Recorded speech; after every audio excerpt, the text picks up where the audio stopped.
Hello, welcome back to my channel. If you're new here, my name is Rachel and I own and operate Turn of the Century Antiques, which is also the home of Virtual Doll Convention. We love to do all kinds of fun doll stuff and put it on the internet. This is a fun video because I have been doll collecting and doing dolls as a business and as a hobby and as a lifestyle for my entire life. And I've heard every myth, every joke, every raised eyebrow moment, all of it. And I thought it would be fun to debunk and talk about some of the myths and things that I hear coming about dolls that are from people that are not in the doll industry and in the doll world. So if you're in the doll community, you're gonna be nodding yes to a lot of this because you understand what it's like to hear these things or get these comments. But these are common things about doll collectors in general that I think it's fun to talk about, and whether you're in it or not, you'll understand. But this is the stuff that I hear. Let's say if I went to a barbecue and I was around a lot of people who had no idea about the doll industry, and then they ask you questions about it, or they have preconceived notions or whatnot. So chances are, if you've been in the doll world for a while, then some of these you'll understand or have even heard yourself. So let's get started.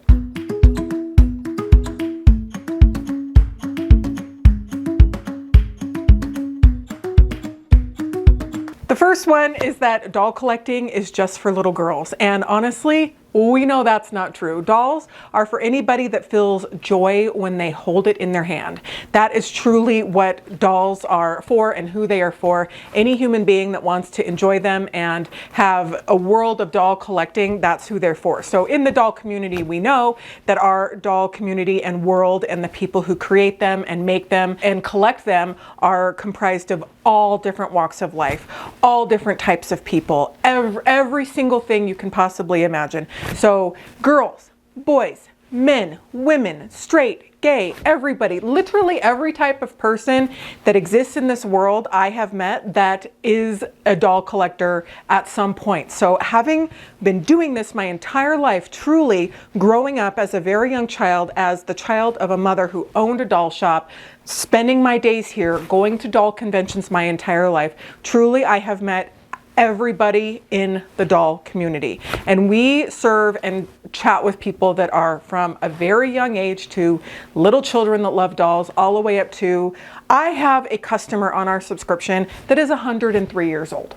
And she absolutely loves it. And it is so much fun. So dolls are literally for everybody. And that's just basically what it is. If you feel joy when you have the doll in your hand, if you like looking at the doll and it brings you joy and comfort and it elicits something in you, that's who dolls are for. So that is the biggest myth that is debunked. But of course, if you're in the doll community, we already know that one. I actually heard somebody say once that real collectors don't take dolls out of their box. And I thought that that was just the silliest observation ever, because the way that you collect is up to you. So if you are the type of collector, which we have met many, especially in the Tonner community, that buy it and don't ever open it, or you open it once just to make sure that it looks right, and then you put it on the shelf and you never touch it again, but you know you have it, that is a type of collector.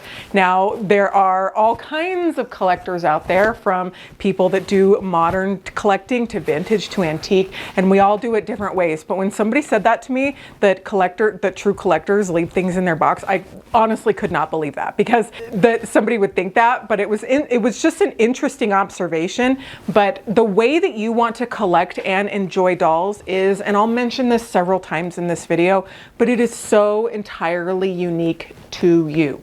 So if you want to take out your doll and undress her right away and do a face up and change it and shave the hair. We had a customer last week that really loved a doll that we had, and it was a newer doll, it was a Tonner doll, but she wanted to shave the head because she loved the face on it, but wanted to wear wigs. And I said, that's fine, it's your doll. You can truly do whatever you want with it. So if you're the type of collector that keeps them in their box and you just keep an inventory of what you have, and that's your version of collecting, or you take the doll with you everywhere you go and she's in the driver's seat with you and you go to the grocery store with your doll, you're still a collector. So there's no true collector of anything, and there's no true collecting way to collect. The way that you collect and the way that serves you the best is your version of being a true collector. The next one is, I hear I have heard this many times in my career where people refer to certain types of collectors as serious collectors. And it is also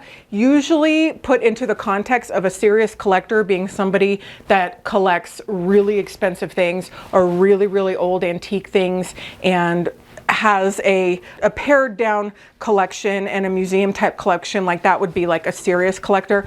But every time I hear that, that one is kind of go along the lines of the one before, because there is no, you can be very serious about what you do, but also we don't even have to be serious at all. When it comes to serious collecting, it's not about the price, it's not about how old it is, it's about the connection to the doll. So some of your most treasured dolls can be thrift store finds, or they can be museum pieces. So our mother, Paul's filming right now, she has some pieces in her collection that are worth tens of thousands of dollars. And she also has pieces that are worth very little in terms of commercial money, but that didn't make her any more or less serious. She did spend more money on certain things, but she was always serious about her passion and what she wanted to do from day one. So if that ever affects you and you see something or you feel something and you feel less than because you don't have this or that, or somebody referred to someone as being a serious collector and that made you feel any certain way, just remember that it's not about the price, it's about the connection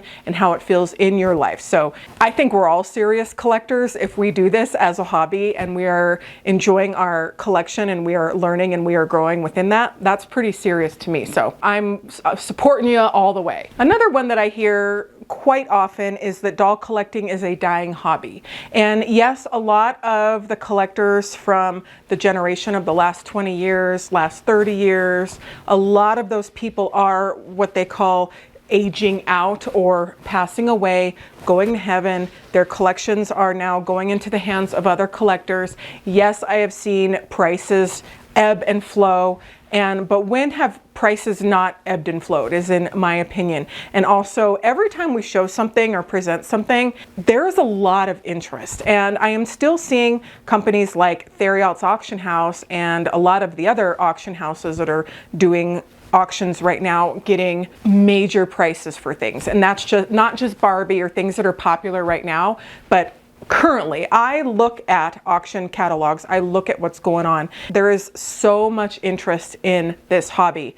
We have lists of people that are wanting to buy things that we sold out of. One of my biggest problems that I have is that I'll either order too little or not enough of something because I'm just not sure of what people are going to want and how many people are going to want that. And as a small business, having too much inventory can be a real problem. But I don't see this hobby going anywhere anytime soon. There are things such as buy low babies that used to be real popular. We'd sell them for $800 or $900, and now we sell them for maybe $100 or $150, depending on the doll and the condition and the size and all of that stuff and the rarity of the doll. But doll collecting as a whole and as a hobby is only gaining traction. I wouldn't be trying to make a job of this also and doing it if it was like so hard. You know, there's always been a lot of interest in dolls in any capacity that I have also presented them, which is antique, vintage, modern, just collecting dolls. There's a huge world of people that are doll collectors out there, and I don't see it going anywhere anytime soon.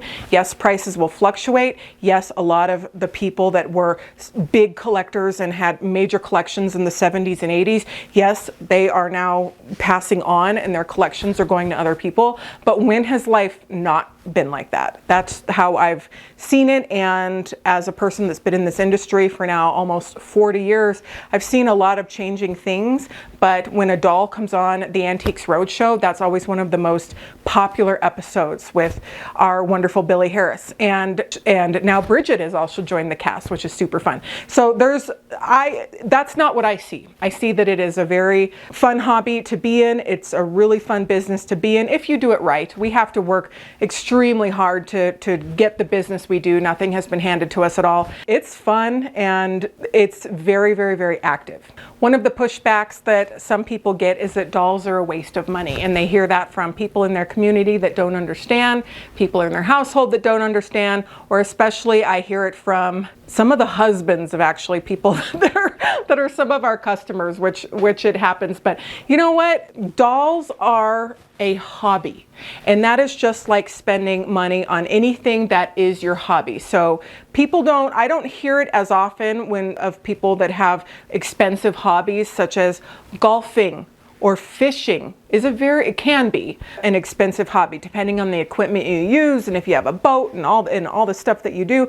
But any type of hobby, for the most part, especially within the collecting realm, is going to be pretty expensive. Hobbies are usually not inexpensive. So doll collecting is a form of self-care. It is a form of taking care of yourself and really inviting joy into your life. And so if you are spending money on that, and it is helping you move through life in a more joyful and authentic way and in a lighter way, and it's giving you some sort of release, I can't think of too many other things that are more valuable to put your money in than enjoying the hobby of doll collecting. And it's very methodical for a lot of people. They can get their doll, they dress it, if it's a fixer-upper, then they clean it, and they're giving the doll a new life. And all of that is so incredibly therapeutic. So when you start to get the pushback about that, then I'm not saying to pick a fight with people, but I'm sure you could identify areas in their life where they might be spending money on their hobby or whatever. That's the thing, is like, most people have something that they like to spend their money on, and if you do, good for you. Our life, everyone has to make a living, everyone has to have money to survive, everyone has to do things to be able to take care of themselves and maybe their household. But after we do all of that, our lives are meant to be enjoyed. And they're meant to do things that bring us joy. So when you buy a doll and that brings you joy, and it's the thrill of the hunt, and maybe you get to share it with your doll club, or you get to have a lot of fun with that, I have to remind people that all the time, and I'm always happy to do that, is that our lives are meant to be enjoyed. And if doll collecting is the thing that brings you happiness, no matter what background you come from or what you do and what you want to collect, if the doll brings you joy, whether it's a BJD or an antique doll or something in between, that's what's the most important thing. So don't forget that. You deserve to enjoy your life and to have nice things. Okay. Another one is that it's just about buying stuff. Doll collecting is just about buying stuff. But really, some of the big important impacts that dolls collecting is it helps us with our identity. It helps us move through life. It helps us, a lot of the points that I have touched on, it's not just about collecting stuff, but also if one of the reasons that you want to buy more is because you want that thing, you want that piece, you want that particular doll in your collection, or 6 of that particular doll in your collection, it's okay. Especially because we've a lot of times moved towards what I feel like is like the minimalist thing, or experiences over stuff. And there is a fine line. We all have to fit into our houses. We don't want so much that you can't even move through your house. So you don't want to have too much that your house is unmanageable, but also collecting is about collecting and enjoying your stuff. Doll collectors, a lot of us, we live a doll collecting lifestyle. So it's not just something we do for 5 minutes a day or 10 minutes a day and we put it in a box and then that's the end of it, and then we go about our day, the rest of the day, as a normal person. It's just the life of a doll collector. So enjoy your hobby. Enjoy having dolls as a part of your life. There's a lot of misconceptions. Sometimes I feel like even if I'm on an airplane or something and somebody asks what I do for a living, sometimes I don't even want to tell them, because then I get the same stuff all the time, is like, are they haunted? Do they come alive at night? And I say, I wish they came alive at night and I could see them in our video cameras talking to each other and having tea parties with each other and scurrying around the shop and fixing our film sets and mending the clothes like in Cinderella, like the mice. Like, that would be so cool. I wish. And if that type of thing was going to happen, it would happen here, right? It would happen, but it still hasn't. It still hasn't happened. But we get that a lot. But I have never once, not in my entire career, told somebody on an airplane or in a restaurant, especially when you're traveling. If somebody's standing or sitting next to you and they ask you what you do, I've never once had somebody, I tell them that I run a doll company, that the conversation just ends there. There's always so many questions, or especially, my sister was a doll collector, my mom was a doll collector, my brother loved dolls, my nephew. And it brings up this larger conversation, which is why sometimes I don't want to tell people, like especially if I just want to read on the plane or go to sleep or something, because it always brings up such a larger conversation. So there's a lot of us out there. The doll collecting is a very, very, very big world, and it just keeps getting bigger. Yes, it is evolving. Yes, it absolutely needs to be nurtured. So if there is a doll show in your area, or not even in your area, and you have the capacity to get on a plane or to drive a really long distance to go to that show, or to support the show or the doll club, or however you want to get involved, especially making, in this day and age, it's really important to make content and to get that out there to reach more people and to forge friendships. That's one of the most important things about doll collecting too, is finding like-minded people and forging those friendships.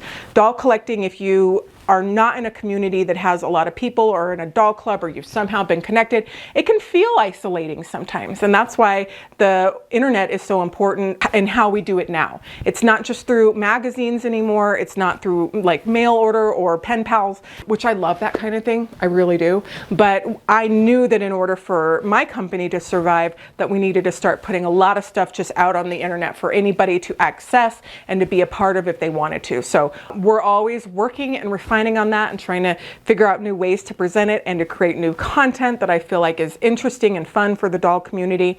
And I'm always learning myself too and putting it out there. But we love you and we support you, and we are always here to cheer you on. I'm always here to tell you to buy that doll and to enjoy your life at the most that you can. It sounds so cliche, but now that I'm 39 and my child is now almost 4, truly, truly, truly, I try and savor all of the days and all of the moments, and especially the great days at work. We spend a lot of time at our jobs. We spend a lot of time that feel like long days, but then it gets shorter and shorter, especially as you start getting older. And that kind of stuff is so important. So surround yourself with your dolls. Don't feel like you have to get rid of your dolls if you're getting older. That could be a whole nother video that I can go into on how to make sure that your estate is taken care of, so you don't feel like you have to rehome all of your dolls, because honestly, being surrounded by them brings you so much joy. If my mom at the end of her life felt like that she had to rehome all of her dolls, that wouldn't have been fun. And to have her dolls and her things surrounded by her, that made a big difference in her life. So it's important. Dolls are important. They bring us comfort and joy. We learn through them, especially with the history, and what they can teach us is just so valuable. I continue to learn so much every day. There are so many myths out there about doll collecting and doll collectors. I kind of just scratched the surface a little bit, but this was just a kind of a lighthearted introductory video about some of the misconceptions. But just remember that dolls are for everybody. Doll collecting is for everybody, and we can all be part and we can all enjoy it in our own way, and your story is yours to tell. So thank you so much for joining me, and we'll see you on the next video.